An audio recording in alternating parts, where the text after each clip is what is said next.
안녕하십니까. 전종희 목사입니다. 10월 6일 목요일 매일 성경 묵상입니다. 사무엘하 12장 1절로 14절입니다. 여호와께서 나단을 다윗에게 보내시니 그가 다윗에게 가서 그에게 이르되 한 성읍에 두 사람이 있는데 한 사람은 부하고 한 사람은 가난하니 그 부한 사람은 양과 소가 심히 많으나 가난한 사람은 아무것도 없고 자기가 사서 기르는 작은 암양 새끼 한 마리뿐이라.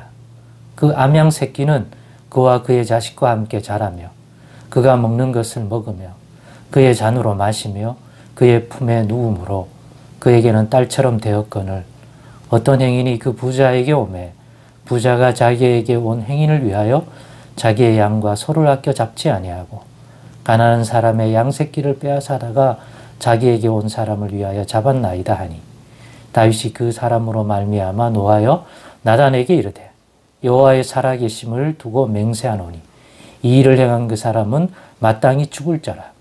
그가 불쌍히 여기지 아니하고 이런 일을 행하였으니 그 양 새끼를 4배나 갚아 주어야 하리라 한지라.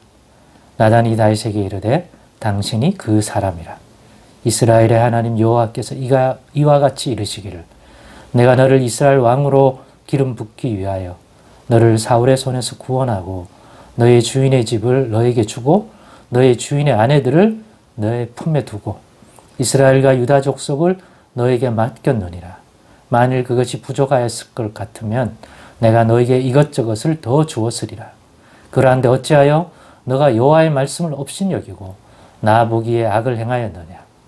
너가 칼로 햇사람 우리아를 치되 암몬 자손의 칼로 죽이고 그의 아내를 빼앗아 내 아내로 삼았도다.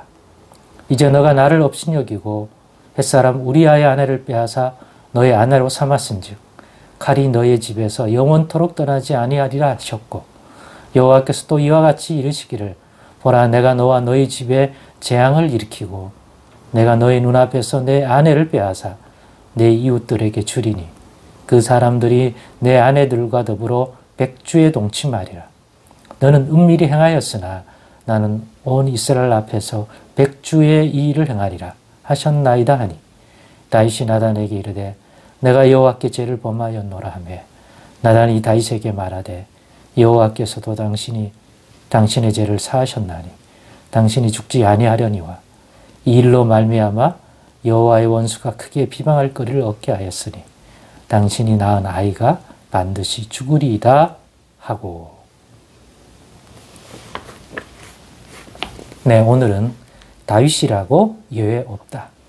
다윗이라고 예외 없다라는 제목으로 묵상 나누러 가겠습니다. 다윗이라고 무엇이 예외가 없다는 겁니까? 자신이 행한 죄악에 대한 하나님의 진노와 그 보응된 심판을 받음에 있어서 그렇다는 얘기예요. 야, 다윗이 한 거니까 그냥 넘어가자. 뭐 그럴 수 있지. 그렇게 하지 않는다는 거예요. 요즘 속된 말 우리가 쓰는 많은 말 중에 내로남불이라는 게 있잖아요. 남이 하면 불륜, 자기가 하면 로맨스. 그러니까 자기에 대해서 너무 관대한. 그러니까 적용이 공평하지 아니하고 이럴 때는 감해주고 이럴 때는 또 인색하고 그런 게 아니라 하나님은 우리 인생이 지은 죄에 대해서는 공평하십니다. 즉, 그 행한 죄악의 크기만큼 보응된 심판을 하십니다. 그러니까 예수님이 우리의 죄를 짊어지셨다는 것은 우리가 받아야 할 그 죄의 크기, 하나님의 진노, 심판을 하나님의 아들 예수님이 감당하셨다는 거예요. 아, 예수님이 감당한다고 하니까 그 진노의 크기를 감해서 대충 형식만 띄워서 감당한 거로 치고 그런 게 아니라 우리가 감당해야 할 우리의 죄악의 크기에 대한 하나님의 보응된 진노와 심판을 예수님이 십자가로 감당하신 거예요. 우리가 성경을 통해서 한결같은 것들을 볼 수 있는 것 중에 뚜렷한 것 중에 하나가 하나님은 보응된 심판을 하십니다. 구원도, 은혜도 그 보응된 은혜를 주십니다. 그래서 구원을 주실 때도 예수님이 오신 후에 네가 믿은 그 믿음에 보응된 구원을 준다는 거죠. 너의 믿음대로 될지어다 하는 걸 보면. 그러니까 우리가 하나님 앞에서 어떤 삶을 사느냐, 그 삶에 보응된 것들을 하나님은 우리에게 주십니다. 다윗이라고 예외가 없다. 다윗이 지은 죄악에 대해서는 우리가 며칠간 쭉 해왔기 때문에 다시 상세하게 다루지는 않아도 될 것 같습니다.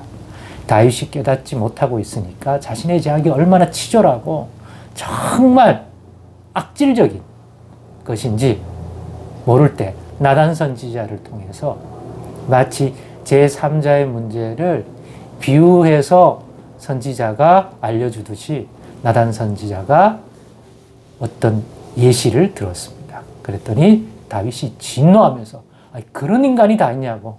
그런 인간은 그냥 두면 안 되고 보응된 심판을 해야 된다. 그리고 자기가 그 가난한 자에게 저지른 그것에 대한 4배는 갚아야 한다.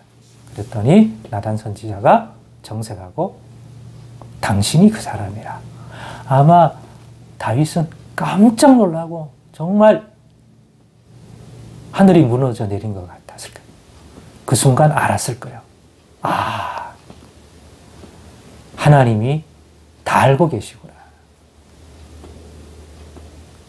어쩌면 영혼의 마음 한구석에 이런 날이 올 거라는 것을 어쩌면 생각하고 있을 수도 있겠다 생각까지 가집니다. 사람 눈은 속일 수 있어도 하나님은 속일 수 없습니다.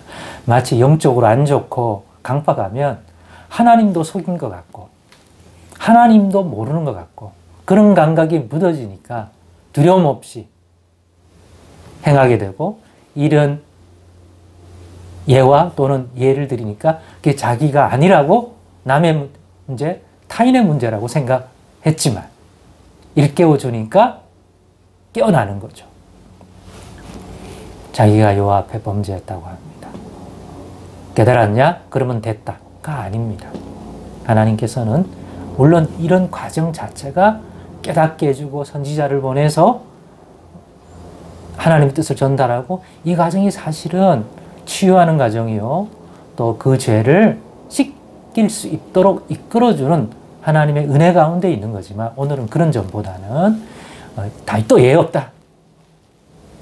그래서 깨달았지만 퉁치는 게 아니라 그렇기 때문에 하나님의 진노가 다윗 왕이요 당신과 당신 집에 이 보응된 하나님의 진노가 앞으로 임할 것입니다.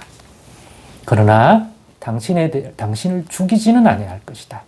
그 점에서는 하나님이 당신의 죄를 이와 같이 징벌하심으로 이와 같은 보응된 심판을 하심으로써 용서해 주어서 당신의 목숨은 거두지 않을 것입니다. 그러나 당신이 우리아에게 빼앗은 그 아내 사이에서 그 밧세바 사이에서 낳은 아들은 하나님이 거두어 가실 겁니다.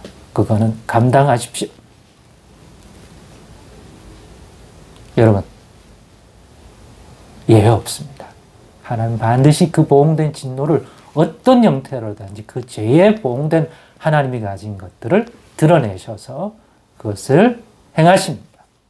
그러니까 우리가 예수님을 의지하는 까닭도 예수 믿으면 퉁쳐주신대 그런 개념이 아니라 용서를 하신다는 건데 그 죄의 크기 값을 우리가 져야 하는데 예수님이 지도록 하셔서 예수님이 그 보응된 심판을 감당했기 때문에 그 죄에 대한 것들이 우리에게 돌려지지 않는 것이지 하나님이 그냥 아무도 그 죄에 대하여 보응된 것을 감당하지 않는데 없는 것으로 하자. 그렇지 않다는 거예요. 그건 하나님의 방식이 아니고 성경에 제시된 하나님에 대한 진리도 아닙니다. 그러니까 우리도 두려워하십니다. 이런 점에서 죄악에 대한 하나님의 진노하심에 대해 두려움을 잃지 마십시다. 다 알고 계십니다. 그러므로 복 주시는 하나님에 대한 것만 기억하고 알려하고 바라보지 말고 진노하시고 심판하시는 하나님의 우리의 죄악에 대한 이러한 보응된 진노와 심판에 대해서도 잘 알고 있어서 그것이 주는 긴장과 두려움을 늘 잃지 않으므로 그것이 우리를 또한 죄에서 우리를 지켜주는 좋은 기능을 한다는 걸 다시 한번 기억하고 또 그렇게 하나님을 더욱 알아가는 저희들 되도록 하십시다. 기도하겠습니다. 하나님 감사합니다. 하나님이 누구신지 다윗에게 진노하시는 여호와를 보면서 또 깨닫게 하시니 감사합니다. 예수님의 이름으로 기도드리옵나이다. 아멘.